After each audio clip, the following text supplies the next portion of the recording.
Welcome back, everybody, to a new roundtable. Today we have Florida Atlantic head coach John McCormack and Chris Finwood, the head coach from Old Dominion University. So you guys are friends. I'm going to jump to you first, Mac.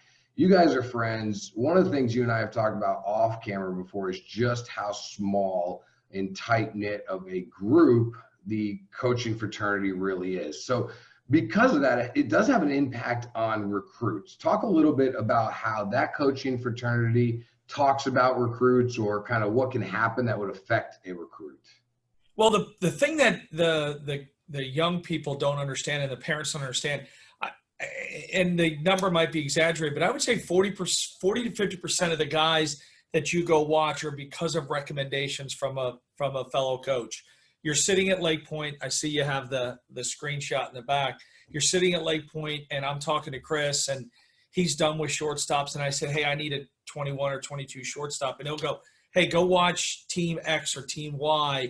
That's how it's done. That a lot of it is done that way because we know how hard this job is, and especially for guys that you care about and friends with, because you try to help them out. Because you know that I know Chris has a wife and 2 children, and he's got a mortgage. It's a passion, but it's also a job. So if I can help him because we're friends, then I'm going to do it. So, Chris, can you give me, Coach Finwood, can you give me an example maybe of a time when something happened with a recruit where maybe you got word from another coach and it affected how you went about recruiting that player? Oh, I could give you a good example. It just recently happened within the last year, I think, with Mac and I. There was a kid from Virginia Beach right here in our backyard who I think maybe went to Longwood out of high school, left and went to, was it Broward that was down there? Palm Beach. And he's a pretty good pitcher. We knew the background on him, and you know, Mac and them saw him and liked him a little bit, and we just were talking about something else one day, and I asked him if they were, you know, seen the guy. I said, yeah, he's pretty good. And then we just, you know, informally, I kind of gave him the, yeah, you should run for the hills. Heads up, you know, because we know some stuff but those are things that he would never be able to know. And I think all of us, you know, appreciate that kind of feedback when we get it. And we have to be careful in today's world about it as well when we say it. A lot of times that's prefaced by, well, you didn't hear this from me. And if you tell anybody, I'll deny it and burn your house down. But that's what we try to do, because like you said, we're trying to beat each other the 3, you know, 4 times a year we play. Other than that, you root for your buddies. You want them to win. You want them to do well. And I think that's the healthy way to go about it. So, Coach Mac, it can also be a situation, I know a lot of times these days, and I've been critical on Twitter about it, to just try to make the point for kids not to do it, about how they're trying to leverage schools, right? Yeah. And they're trying to share offers and things like that, and say maybe they're talking to somebody when they end up, they're really not, and you can figure that out. Like, what are some ways, Coach Mac, that, you know, recruits can kind of hurt themselves with talking about other coaches and their engagement with them? Well, I think anybody who brings in another school or brings in another situation is a red flag for me, because I never talk about school X or Y. I only talk about us. And then the other part is, and I say it all the time, if you're going to try to out leverage these coaches, you're going to lose every time. Because these guys have been doing it, and most of these parents just started in the recruiting process, and you can't go to the internet and type in recruiting process. Every recruiting process is different. So I just be honest and upfront, and because I can pick up the phone. You leave my office, I'll call Greg Lovelady at Central Florida, or I'll call somebody and say, hey, did you guys really offer this guy this much? And 9 times out of 10, they're not going to give you the exact figure, but they'll say, no, man, that's way off. No, man, that's way off. Or if they're silent and they say, well, you know it. But if we offer a kid 25%, that means everybody else is in the same ballpark. No one misses by that much in your geographical region, right? So if a Florida kid, we offer him 25%. but he's talking to some schools in New England. He might get more because of the cost and they want to attract him up there. But everybody sees the same thing and is somewhat on the same page, 25, 32, 28%. But I would just don't try to out leverage the schools, because I know for me, if I don't believe it, I just call them. Whatever school you bring up, I'll call them and ask them. Coach Finwood, is there a point though where it's okay? Like, I mean, you guys want to know, and I talked to Coach Kopp, Mac's assistant, about this a little bit, where you guys are oftentimes asking, who else are you talking to in the process, or has anybody else offered? Like, at what point, where's that line, right? Because a kid maybe wants to know, is ODU going to offer me? I really want to go there. So they call and they say, hey, I've been offered by so-and-so. Like, is that not okay to do because they want to see if you guys are in or out? Yeah, no, it's absolutely okay to do. And like Max said, as long as we're all on the same page and everybody's being upfront with each other, information is like what we do, right? So I want to know who else is recruiting the kid. Just for my general information. And then also, I think sometimes we'll tell a guy, hey, look, we really like you. We need to get this moving. Maybe you should call, school X and say, look, I got an offer. Are you guys going to offer me? That's going to help you know their intentions pretty quick. I mean, we get that said to us from time to time, and then we've got to decide, okay, are we really in the game here or not? Because this got accelerated a little bit faster than we anticipated it, or sometimes it's just as simple as they've seen the kid more. You can't see everybody the same amount of times, right? Depending on how far they are from you. Did they get rained out 3 times when you were down there at Lake Point trying to see them? There's different circumstances, and so you just want to know the information.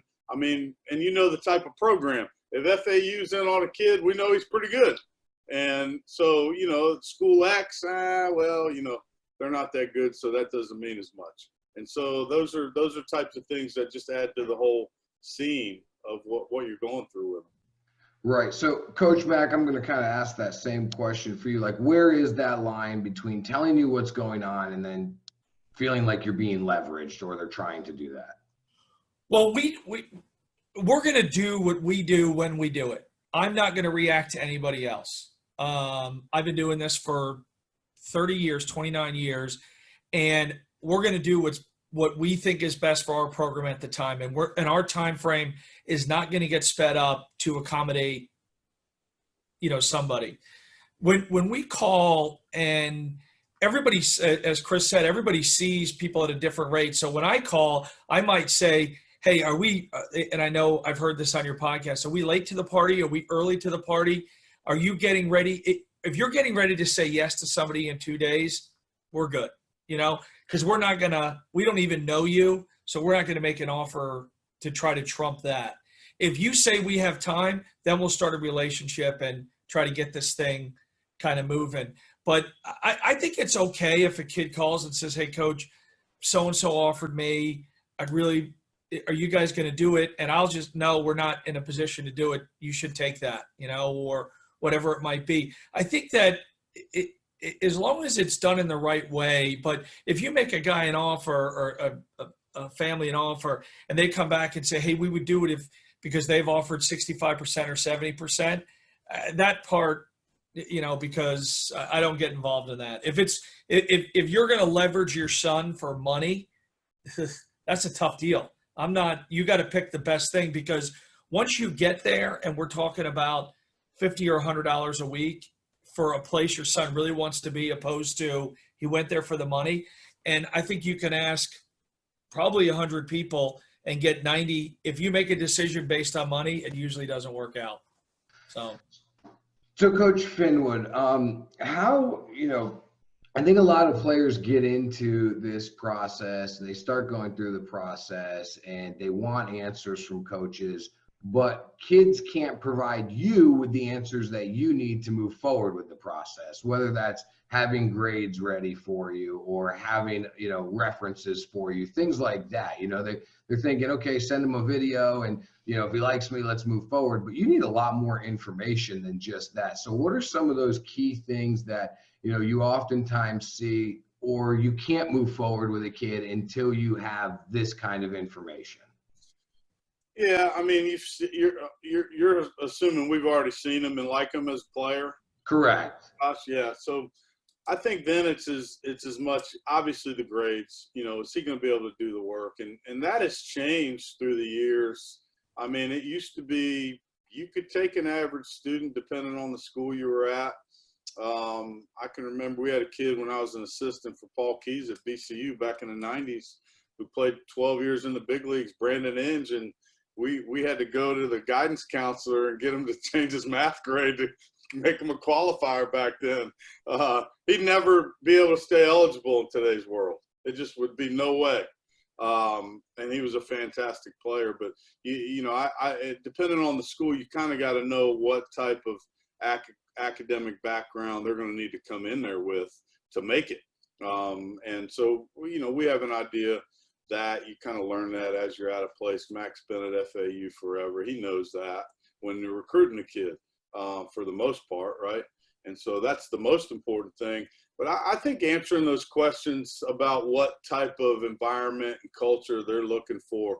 I mean, kids don't come to ODU because we got the greatest stadium in the world, right? They come here because we're going to have a good relationship with them, and we're going to help them develop as players and kids. And they are going to graduate if they stay here and finish their eligibility. So it's not the things they come here for. And when we're talking, if they start talking about things like chair back seats and ping pong tables, then we're going to move on pretty quick, because that's not what you're going to get out of your experience here at all. And so you can kind of, by asking some leading questions, you can kind of get a little bit of a general idea of what type of recruitment they're looking for, what's important to them and their parents, and it's tougher now because I think Mac will agree with this. I still am of the mind of I'd love to have them all in the office, sit down, look the kid in the eye, look the dad in the eye. That old adage, the apple doesn't fall that far from the tree, I think is as true now as it ever was. And you just can't do that as much right now.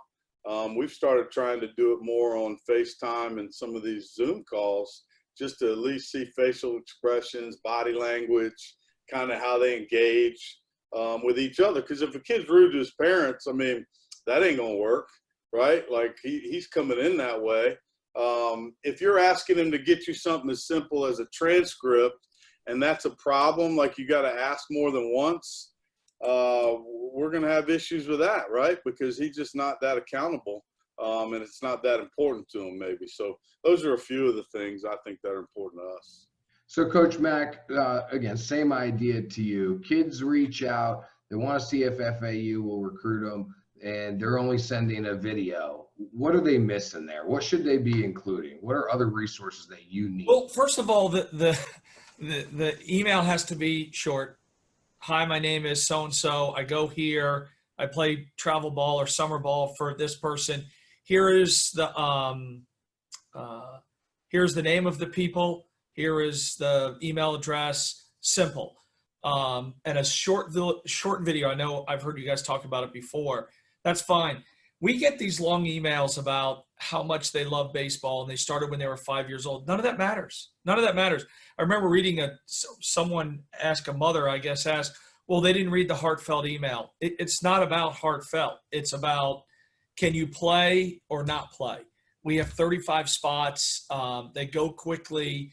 It's about, can you play? And if we identify that you can play, then it's, do you fit the rest of it, academic, socially, and the heartfelt email about, I'm assuming, since you emailed me, that you love baseball. I'm assuming that you played the majority of your life. I'm assuming all those things. Hey, recruits out there, you don't have to tell me your high school season was cut short by COVID. I think we all know that by now. We can get that part out of it. This is my name. This is where I'm from. This is a little video of me. And these are the people I play for that can be references. That's it. Simple.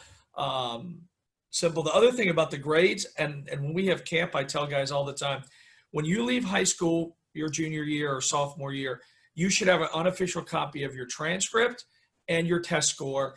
And if a coach calls you or emails you, you can send it right to them, because I say this all the time, recruiting is timing and need. The majority of players that we recruit fit into this. There's guys over here that are, they're going to get special attention. Everybody else falls in this group. So if at this time we need you, but we don't know if we can get you in school, then we move on to the next guy. And the other thing I always say is, when you talk to kids, and this is a huge red flag, yeah, this and that. Hey, what's your GPA? Well, I think it's red flag. What's your SAT score?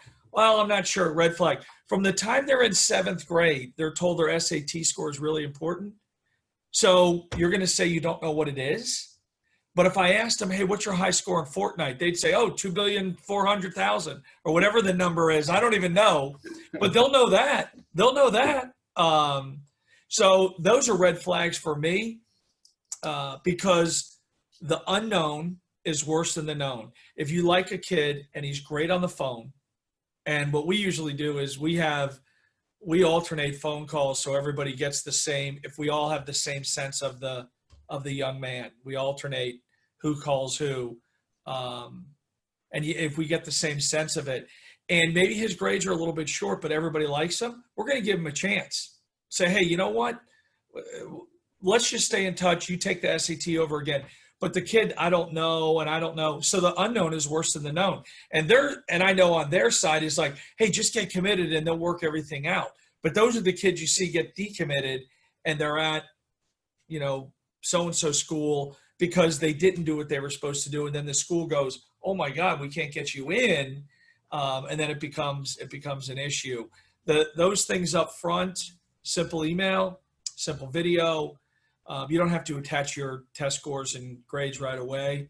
But if the school asks for it, here, because it's timing and need. The guy next to you who's the same player turns everything in. We can get this guy in.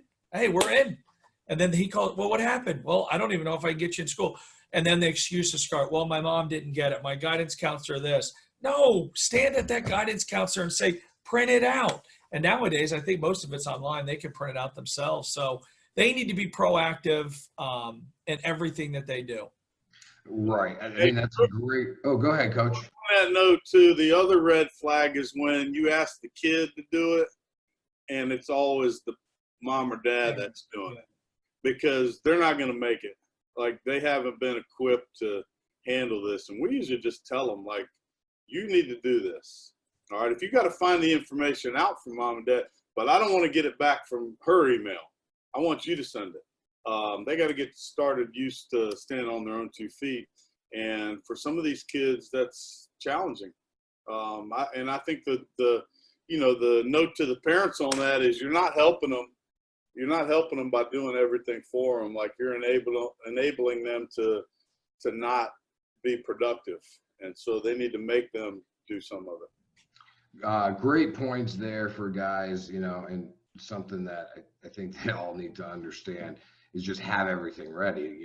Like you said, Coach Mack, if it takes you, especially right now with COVID, you can't get your unofficial transcript, and it takes you might be out. You might have been beat out then, just because you didn't have your transcript ready to send over. Coach Finwood, phone calls with coaches. A lot of the guys will ask me, players will ask me, well, what do I say on the phone? My advice typically, and actually this comes from Coach Kopp, also down at FAU, is just talk. The only thing you could do wrong in your conversation, your initial conversations, is just say yes, sir, no, sir, yes, sir, no, sir. Like, talk, be yourself. You want them to recruit you for who you are anyway.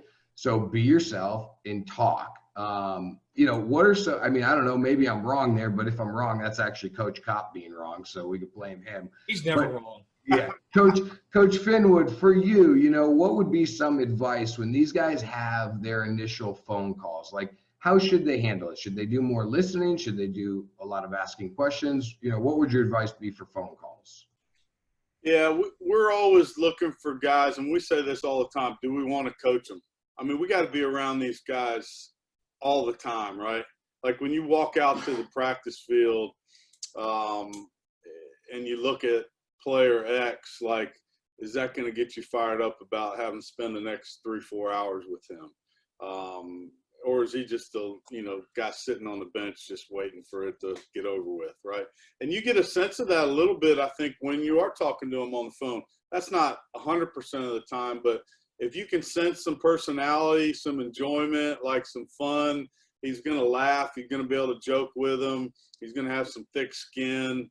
The sooner you can sense that, I think the easier the whole process becomes. And every kid's just not wired that way. I know that. There's some great kids that are quiet, that don't, they're just not super talkative.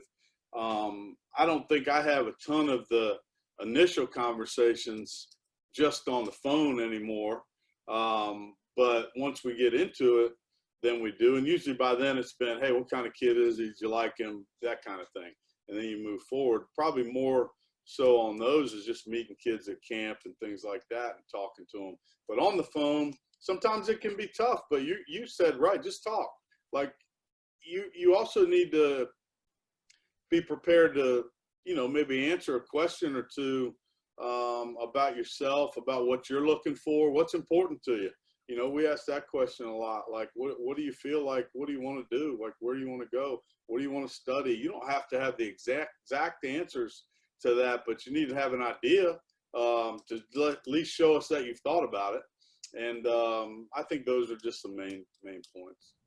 Coach Mack, when you talk to some recruits on the phone, what are some things that are red flags? Like if they, for example, if they use the word I too much, is that a red flag for you? No, red flags to me are when I ask them about their team and they run down the coach.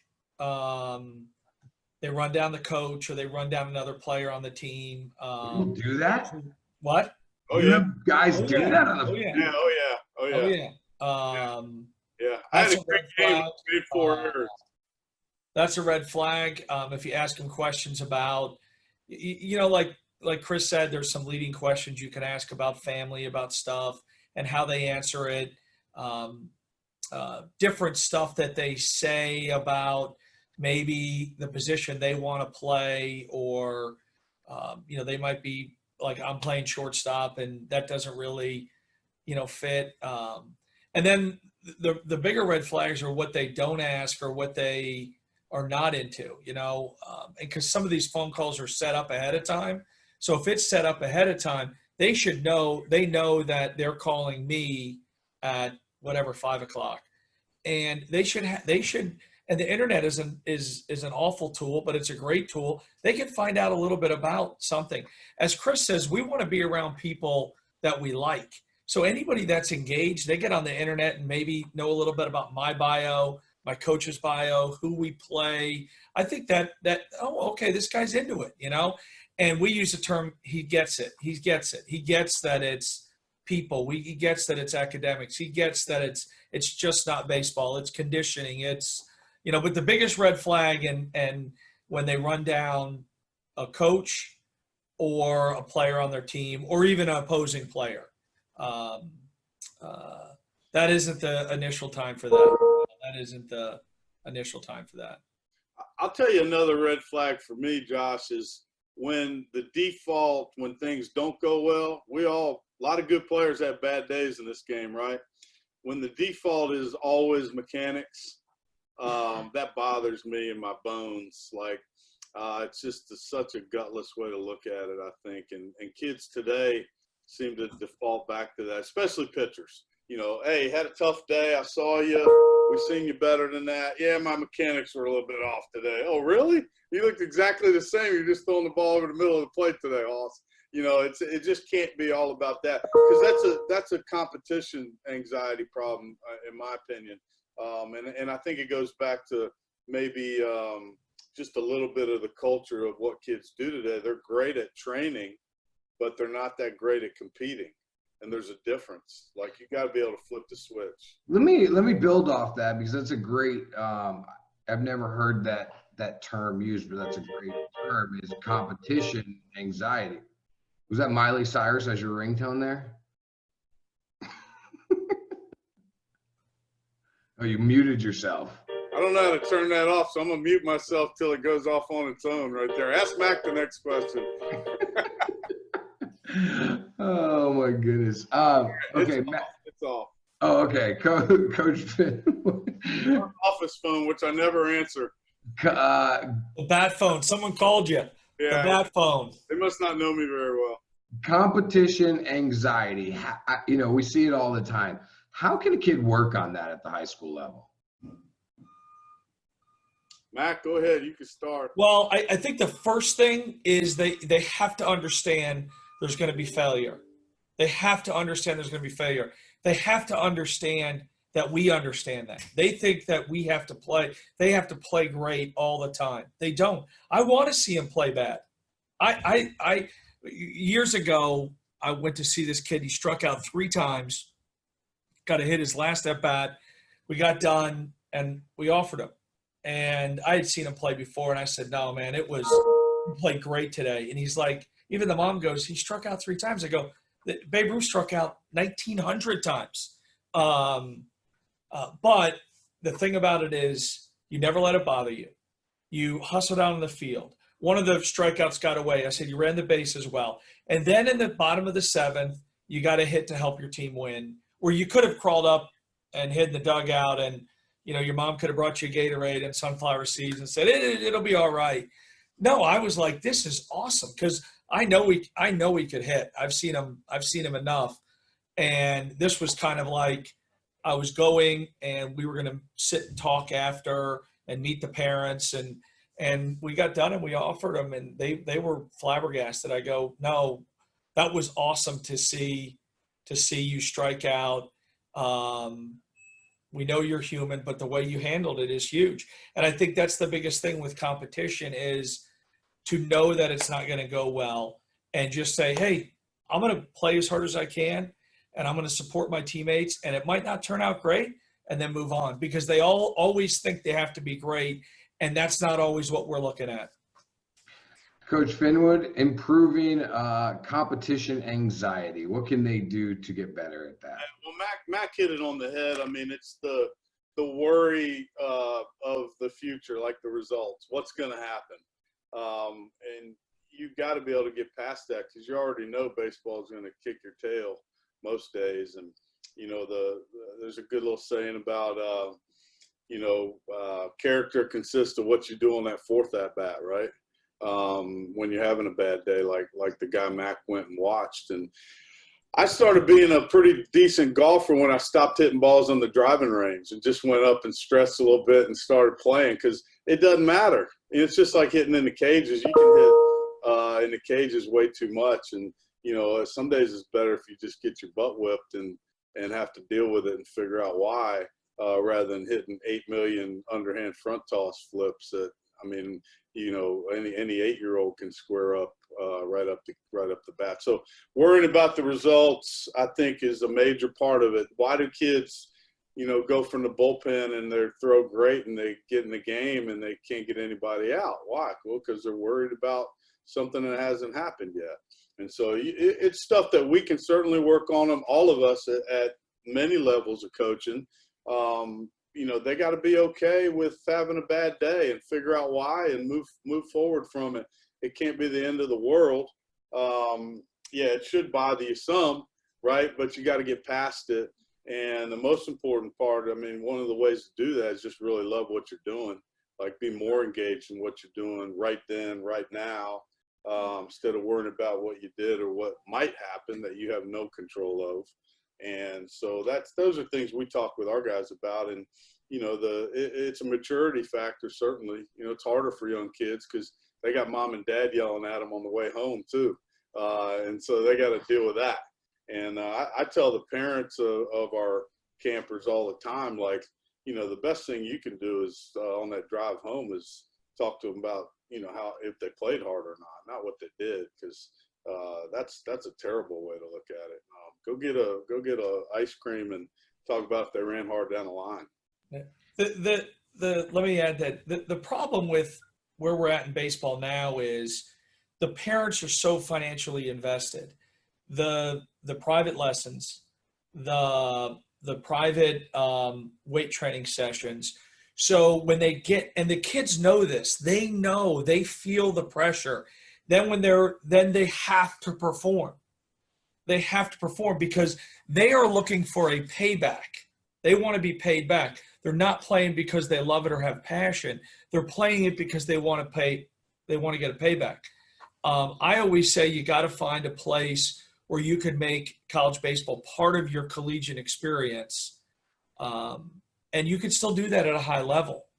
But that's the problem when you say anxiety, because these kids know that their parents took them to these camps, that they got hitting lessons, that they got pitching lessons, they got conditioning lessons, and now it all centers on Lake Point. So here it is, and don't think the parents don't remind them of it. Don't think that doesn't, it driving, hey, we oh my God, you went 0 for 4 and we spent, $3,000 to get here and this and that. And the kids feel it, the kids feel it. So really interesting. if there's a way to take that out of it. What? I've never thought of that. That's really interesting because it is true. And it's kind of like I've taught in public school and private school, and the parents at private school think that they have more of a right to say something because they're paying for the education. So, now they can say something. I definitely see that and understand that. That's something we could probably talk a long time about right there. Well, I never played for a coach that got paid. I never played. I played American Legion, Little League, American Legion. They passed the hat. So I think my parents paid $50 or $60 for uniforms. We drove ourselves to the games. The biggest treat was in doubleheader Saturdays. The American Legion guy, and he didn't know any better. Between games, we get Big Mac fries and sodas. That was there was no water. Water. Yeah, the hose was the water. Yeah. And my parents didn't have anything invested in it. So they were invested in me because I loved it, but they weren't invested in the process because they're not spending any money on it. And money has a way of changing things. And it's tough because we have taken summer baseball and monetized it. And we've monetized it so it changes the dynamic, because the coach doesn't look at the young man and say, hey, you need to get better on these things, and these schools are out of your reach, man. No one wants to tell the truth. These schools are out of the reach because that guy has a mortgage to pay, and that guy on his team is worth an X amount of dollars, right? So you can't scare the guy off. And to their credit, it's hard to sit down with parents because the customer's always right to say, hey, your son isn't very good, and these list of 5 or 6 schools he's got no shot at. That's the tough part.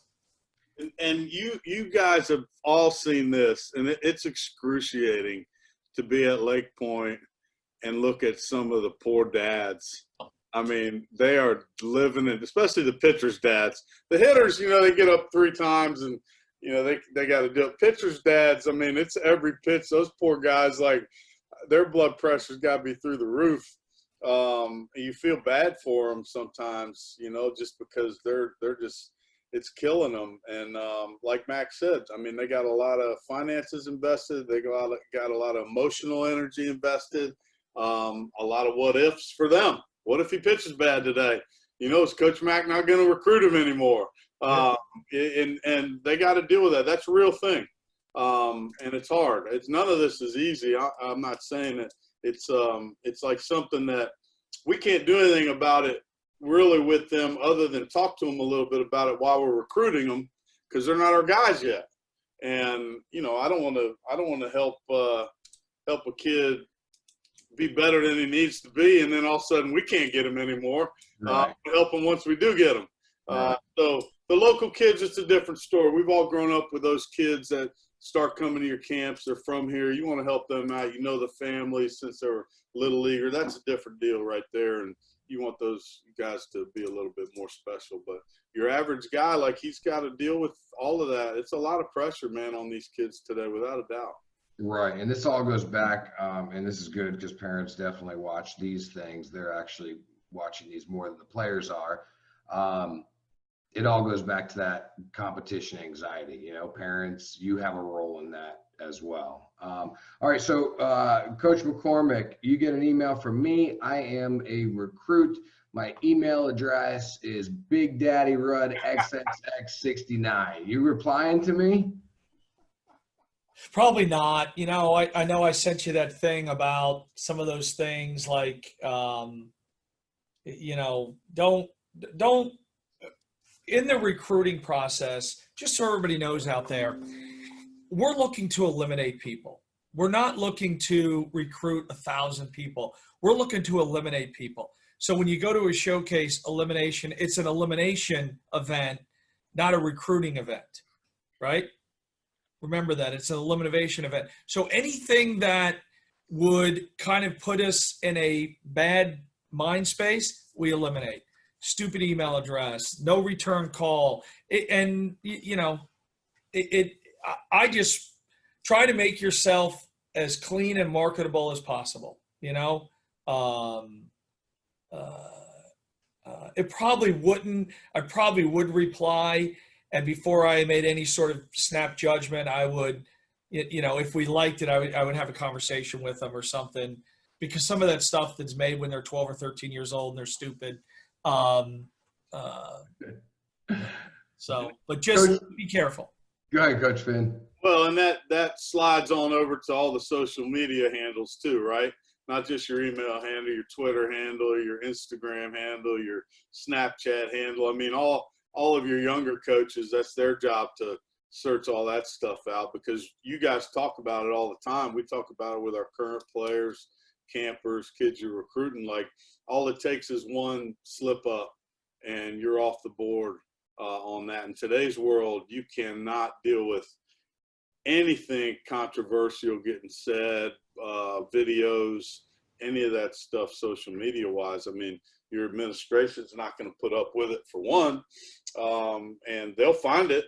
Everybody knows who you're recruiting nowadays, seems like. So all it takes is one slip up, and so you might as well just tell those kids from the get-go. And I know you guys, I think kids today are smarter about this than they have been in the past, because everybody talks about it with the different travel organizations, and I don't see as much craziness on there as I used to, but it's still out there every once in a while. So you got to be careful. Yeah, I think those are great points you guys make about how this is a process of elimination for you guys. It's not like your board starts empty and you're trying to fill up your board with names. Your board starts with way too many names. And so you're looking for any one reason to say, okay, not for us, you know, and that could simply be your Twitter handle name. What about Coach Finwood? You call a player, he doesn't answer, it goes to voicemail, and the voicemail is him and his girlfriend singing a song. Is that your last call to that player? It depends. Is it a country song? Or is it, is it R&B? What is it? I mean, I like the blues a little bit. Hey, there's something like I think that was funny, actually. I've got a warped sense of humor, so. So if it's me and we're like, hey, this is Josh and this is Rachel. Yeah, that's terrible. Okay. Like, let's just not do that yet. That would bother me. If they were singing a good Garth Brooks song or something like that, I'd probably be all right with it. Coach Mack. Oh, I'm sorry. Go ahead, Coach Finwood. No, that's it. Coach Mack, you ever hear any voicemail messages, or maybe you've called and says voicemail is full or something like that? Does that affect that absolutely drives me crazy. It drives, the thing about it, if you want to get recruited, then make sure all the avenues are open for you, right? I want to get recruited, but yet I don't check my email. I want to get recruited, but no one can leave me a voicemail. I want to get recruited, but I don't call anybody back. So it's usually not lined up correctly, but that absolutely drives me crazy when the voicemail is full. How's that even possible in today's world for your voicemail to be full? But you want people to call you. You want to get recruited. That's what you're telling everybody. You're sending out emails, and then I can't even leave, voice message, and it just comes up an odd number, which no one ever calls back. So if you're clean your voicemail, it's not that difficult. Yeah. Right. I think another thing about that is just like you said, saying your name, because I hate the ones that are just numbers, because I don't even know if I've called the right person. Yeah, that's a good point. And then if they don't call back, I'm thinking, did I have the right number for this person? But at least if I hear their name and they don't call back, I'll be like, all right, that's on them. I know I called the right person, and there it is. So stop. I personally don't like, for anybody, the one that says you've reached 954, blah, blah, blah, blah, blah. Like, who is that? I don't know if I got the right number. Yeah. No, you want, hey, this is Josh Rudd. Sorry, I'm not here. Give me a call back. You know? Right.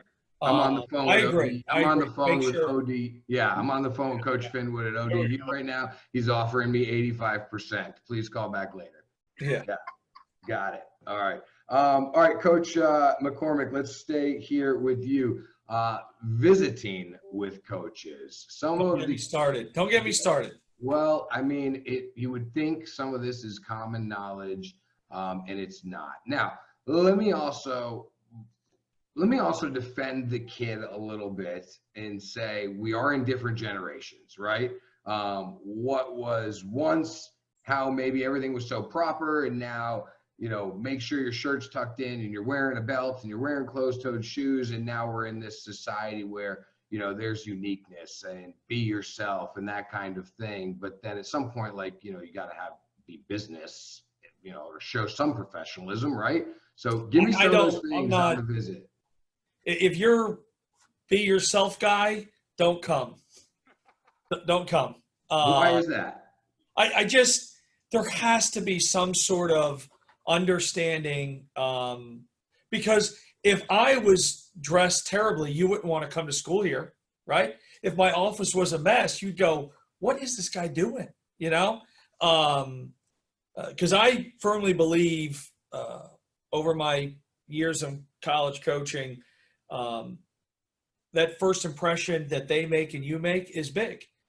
Now I don't want them to go get a tux to show up, but they can wear shoes, a pair of khaki shorts and a collared shirt and have it tucked in, and be neat. Now, I understand there are times the rules have changed, but in the past, especially where we're located, the geography that we had Roger Dean going, and there was games all the time. So kids would say, hey, I just got done. Can I come down?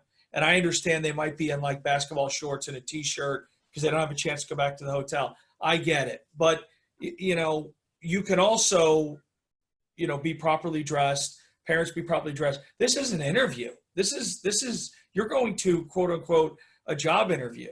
And again, we did have a guy show up in a 3-piece suit once.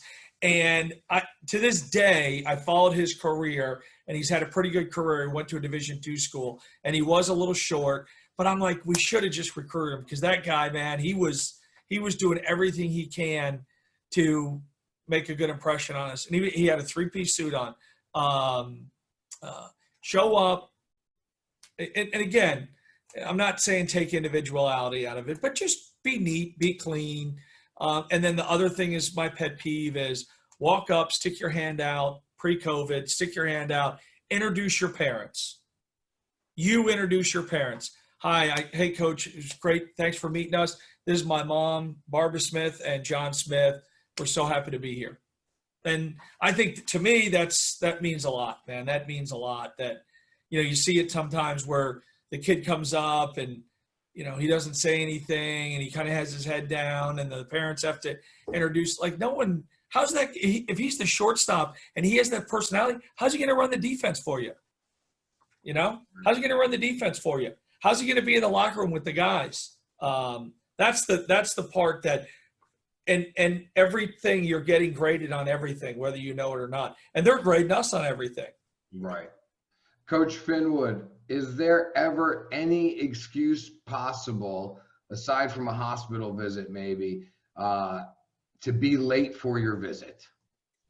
No, I mean, if there was a traffic situation, we live in an area where that can happen often. So that would be the only thing. But again, have the common courtesy to call, let us know. We're going to work with you on those type of things. You just show up late, no phone call, nothing. That's probably going to go downhill from there. And I think, to piggyback on what Max said, the body language that you and your parents have with each other, we spend a lot of time paying attention to that, because how you treat them, how you treat your mom when she's speaking, do you defer to them when it's time to do that? There's times we ask you a question, we want you to answer it. There's also times we ask mom a question, and you need to be engaged in what she has to say, not, oh, God, here we go again, that kind of thing. That's a problem. And we have gotten to the point where we just flat out tell the parents, look, if you need them to go someplace where, and this is mainly talking to the dads, where you can still be his pitching coach or his hitting coach, please do us all a favor and don't come here, because that's never works. And some of the dads, played pro ball, played whatever in college, and that can be hard for them to let go, but it rarely ends up being a good thing for that kid to have all those voices in his ear. So we'd rather just tell them up front. I've had dads sit in here and go, oh, well, I'm going to need to be involved in his, development. Believe it or not, we have. And I just say, I appreciate you letting us know that, because it's way better now. Good players, that we know this, because we're out. Like, we appreciate you coming, but that's not going to work here. And so that can happen too. But those are questions the parents need to hear, and that's just how we feel about it. I mean, some people might not care; it might just change on its own. But I do, and I like asking the parents the tough questions regarding that. Like, are you going to let us help your son grow up a little bit? I shared it on Twitter a couple weeks ago, reshared it, because I thought it was one of the coolest things I ever saw. Quanzo Martin, who's the basketball coach at Missouri, was talking about his freshman year. He was a great player in college. Played at Purdue, a couple Final Four teams. He was playing his freshman year. He's from Chicago. They were playing at Illinois. He played 45 seconds. His mom came to the game. After the game, she gave all the coaches a Hallmark card, gave them all a hug, asked him if he was reading his Bible, and left. And he said, I got the picture, like, what am I going to say? I'm going to call home, tell my coach, I played 45 seconds. I already know what he's going to say. And the point of that was, if it's about basketball, if it's about baseball, playing time, if you're a parent, you got to let the kids go through that. You have to, because if you don't, they're never going to learn what it's going to be like to be tough when they need to move on and be an employee, a dad, a husband. But a lot of times they just don't want them to go through it. They want them to leave and go someplace else and play, because they're not getting treated fairly. If they're not getting treated fairly, that's a different thing, right? But if it's just about the playing time, the innings pitched, the at-bats, you got to let them fight that out. They'll be way better for it, but they don't anymore. And that's another problem. If they're not getting treated fairly, I think you can't always figure it out ahead of time. But I think nowadays, you haven't done your research. Because I think there's plenty of information out there to figure out, who treats their guys fairly, who's got so many transfers all the time. I think that stuff is out there. And I think a lot of people run into situations I see where they transfer out after a year, and I say, well, that's their history. Like, you should have known that going in, Coach Mac, what does it mean to be engaged on your visit? Well, of course, the body language, as Chris said, ask questions. It boggles my mind when kids come visit and they spend some time with their academic advisor, strength coach, assistant coach, other people around campus. They come and they spend time in my office, and the first thing I say, do you have any questions? No, I don't have any questions. This is the future of your life, and you have no questions. You know everything. The other part of being engaged is, again, use the internet. Say, hey, coach, man, I really appreciate you having me here, but I in your last 2 recruiting classes, you had 4 shortstops. Why do you need me? Why am I so important to you? Though that's then you go, oh man, this kid really, really gets it. When the kid gets it, not with the parents, with the kid, not with the parents, with the young man. And I encourage him, and I tell him all the time, I go, any questions that you have, write them down. When you're sitting in front of me, pull them out. We'll go over them. I think that's awesome when they reach in their back pocket, unless they sit there and go, no, I don't have any questions. Why? How do you not have questions? What happens if I get hurt? What happens if is there a possibility I'm going to get cut? How many players do you have? How many pitchers do you have? It's amazing to me that that is a red flag for me, when this is their future and they don't ask simple questions. And I always say to them, I go, if you fear asking me questions, then this is not the right place for you. If you worry that you're going to ask a question that's going to anger me, then this is not the right place for you, because then there's no faith, there's no trust. And plus you're trying to get at the meat of what the program is about, not just the fluff and the t-shirts and the great stadium. And then you get there and you go, wow, I didn't know this could happen. Ask the questions. And again, nowadays with the amount of research and the amount of opportunities young people have to be in front of other young people and ask them questions, if they don't ask and they really don't want to know, but the danger of young people, the greatest part of my job is young people think they're invincible. They're going to strike out 20 on Friday night. The worst part of my job is young people think they're invincible. They always think the bad stuff is going to happen to somebody else. I'm not going to get cut. The guy that walks in after me is going to get cut. I'm not going to get my girlfriend pregnant. I'm not going to get in trouble for drinking. I'm not, they're invincible. And so they sit there and they go, yeah, whatever the guy says doesn't really matter, because I'm going to be the starting shortstop come February 14th, which is, it's great, but there has to be a tad bit of reality and engagement, and they have to be engaged, not their parents, because, and I say to their parents all the time, you're not moving in the dorms, are you? No, they are. So once you leave, we have to have a relationship. They have to know what I'm about. I have to know what they're about. It's not about the parents anymore. Not that it's not about them, but they have to learn at that point. They have to take a back seat to it and allow them to grow up and make mistakes, but it has to be on their terms. Coach Finwood, I think I muted you, by the way. Got it. Coach Finwood, how important are references? I think a lot of kids just send you their information, but then they don't necessarily tell you, hey, call this guy or email this guy. What's a good reference? How many references do you want? Yeah, I think that can vary depending on the kid. A lot of times we, would rather go through somebody we might know, trust, that may have seen the kid or knows the coach or something like that. That would be preferable. But I would definitely have a few, important ones, because if he's good, we like the video, for instance, or we saw him one day and we sent him an email and he sent one back. Like I mentioned earlier, we want as much information as we can get. You make less mistakes that way. I still think the high school coach is an important reference. A lot of people don't, but in a lot of communities, that high school coach knows the dad, the mom, the uncle, the aunt. They know what kind of families they're from. They've known them since they were in Little League. And I still think that matters. And it's not always possible, because you're getting kids from all over the place.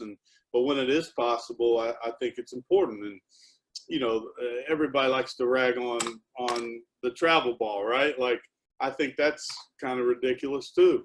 Like, there's a lot of great travel ball guys. There's a lot of great high school coaches. There's a lot of great travel coaches, and there's a lot of bad ones too. Same thing in college coaching and pro coaching and every other profession, right? So it's the guys that are going to shoot you straight and tell you the truth that you're going to keep going back to, and the other guys you're going to run the other way from. Because if they just tell you what they think you want to hear, and, a year later, it's always funny where you go, he goes, yeah, I didn't think that guy was going to work. Why didn't you tell me that? I asked you.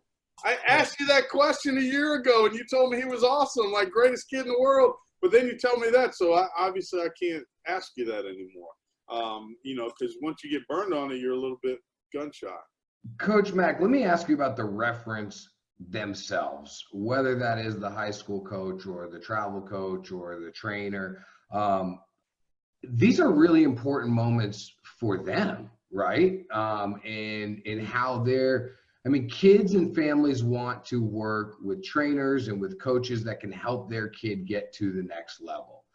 That is more than anything relies upon their relationships with you guys. So what's the advice to the actual references themselves? Maybe the trainer or the coach that doesn't hear from a college guy often, and they want to take care of their kid, right? But to a certain point, they may ruin everything for their other kids in the future, right? Well, I think the first thing that has to happen is the parents and the young man have to know what the reference person is going to say about them. Because, and Finney can attest to this, we'll get a reference and you'll call and they'll say, Mac, that kid can't play for you, but just let him know we talked, you know? So they're off the hook because, again, it goes back to the finance part of it, right? This guy's been coming to your indoor place for a year and his parents been spending money and getting lessons and using the facility. And then you're going to turn around. They're going to find out that, hey, you gave my son a bad reference. So they're in a tough situation. You know, you ask about work ethic, you ask about what type of teammate he is, which, you know, for some of the travel ball guys, the bar is set so low.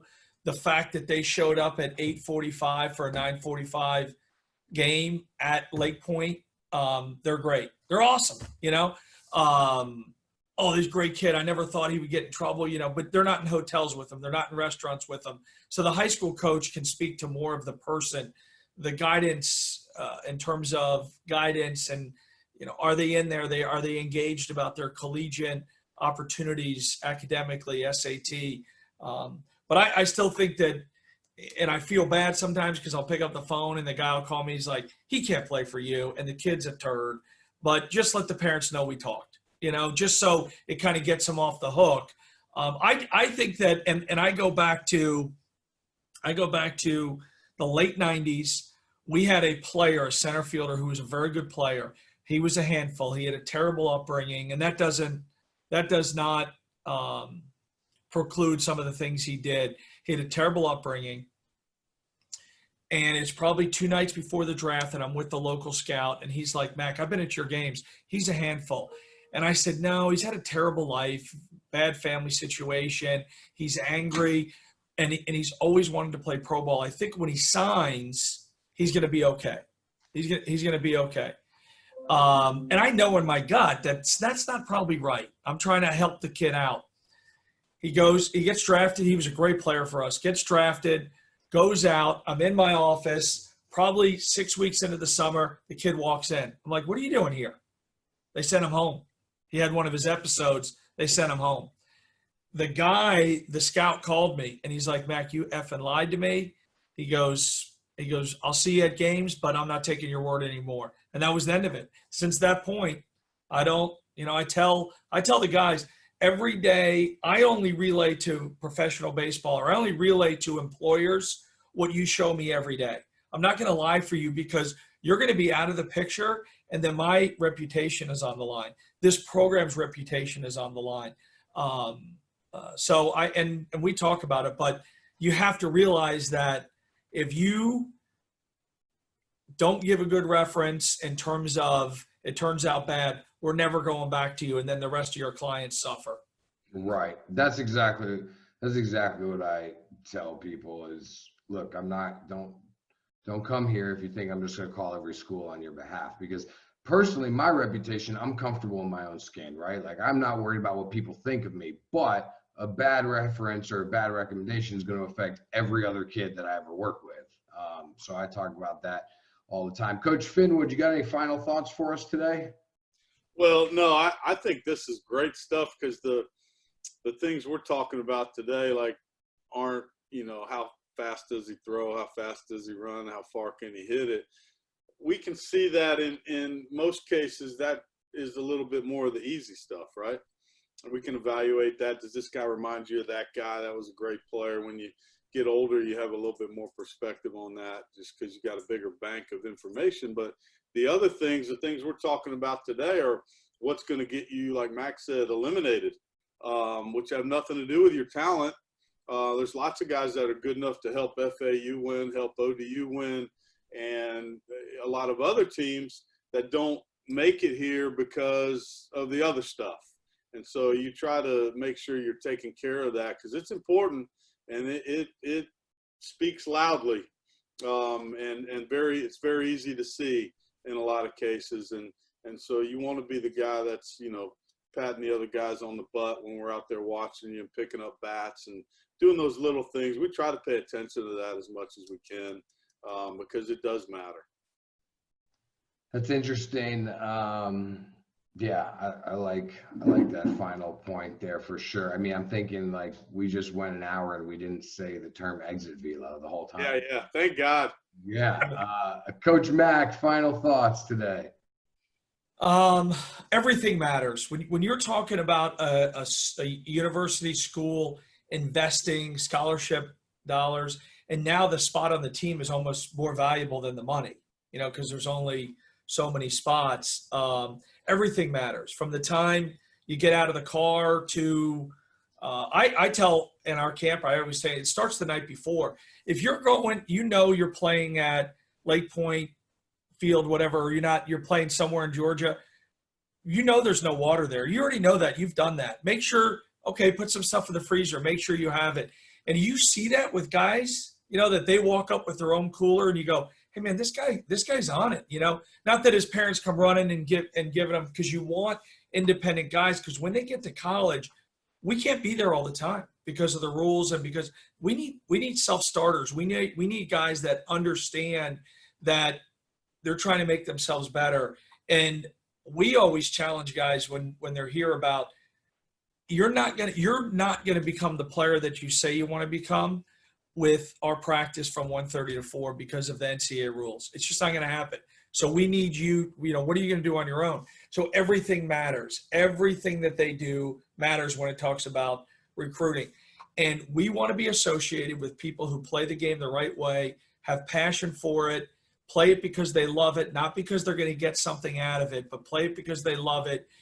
And they're respectful to their teammates, their coaches, and all of that, because of the fact that they can't hide anymore once the game starts. They are who they are. If they're throwing bats and yelling and screaming, then the stuff on the phone was an act, or the stuff in the office was an act. The way they treat their parents or little sister speaks volume, man. I've seen kids yell at parents, and I'm like, are you kidding me? And then the last thing being is just try to find someone in your inner circle that's going to tell you the truth. And I'm not saying find someone to squash your dreams, but someone that's going to tell you the truth, so you can, just because your buddy that you hang out with is signed with, the greatest baseball school, it doesn't mean that's where you're going to go, because the only game that you care about is the one you're playing in at that moment. So if it's St. Olaf against Benedictine, that's a big game. It doesn't matter that it's FAU, Old Dominion, or whoever. Find the place that's best for you, that suits you. And parents, you are there for a support role.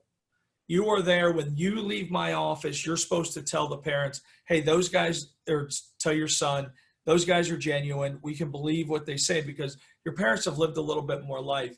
And then you have to be a sounding board for your son as they go through this process. And then the son has to go to his parents and say, hey, with everything being equal, if we can afford it, I think this is the best place for me.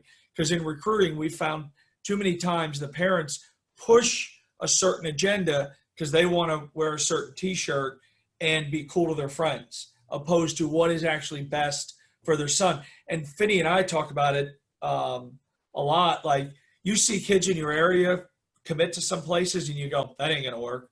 That ain't going to work, right?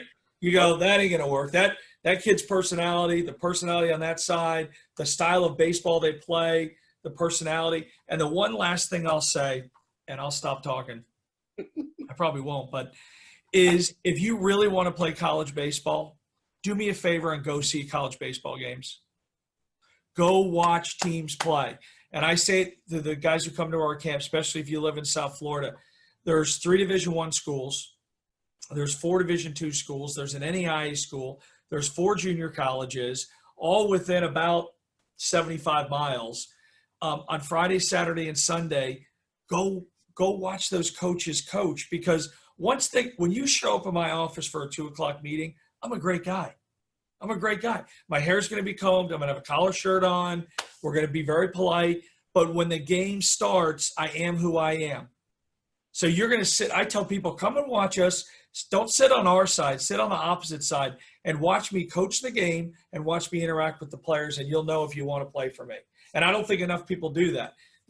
To watch the coaches coach in the game and how they treat the players, because once the game starts, we're like, it's a zoo, right? We're going to be who we are. I'm not going to go, oh, there's Billy in the 5th row. I'm not going to say anything. No, I am. So go to college baseball games and then be honest with yourself and say, man, those guys are really good. I don't know if I can play there, or, hey, I can't play there. I think I can do this. And again, get an honest evaluation. And now I'll stop talking. Coach Finney, anything else you want to add on there? I mean, that's a great point. I was going to say that too. Go watch them play. If you're close, go watch them practice. Like, I think you can get a lot out of going to a practice, because if they're telling you they're about development and you've been to 5 practices and all you've seen is inter squad and, you haven't seen much of anything else, then maybe they're really not about development. If you can get there early, if you can watch some one-on-one interactions, that's always helpful. It's not always possible, but yeah, the personality of the team and the coaching staff, you're gonna see that pretty quickly if you go watch them play, especially if you're a local guy and can get there a number of times. And you got to see how you fit into that culture and that environment. Great stuff. This was extremely educational. And if people know this podcast exists and they don't listen to it, then that's on them. And, the resources are out there these days. The gap is being bridged for them to learn from you guys. And I don't want to tell them what to do. This is people that should tell them how to do this is you guys, the ones who are the decision makers. So thank you guys for doing this. It means a lot, I think, just to the culture of baseball, but definitely to the kids and families that are trying to figure it out. So thank you guys for coming on here today and doing this great stuff. Coach Mack, FAU, Coach Finwood, ODU, you guys be easy, and hopefully we'll see you on the field soon. All right, Thank you. guys. Take care. Be Thanks, safe. Matt. We'll see you, Finney. All right.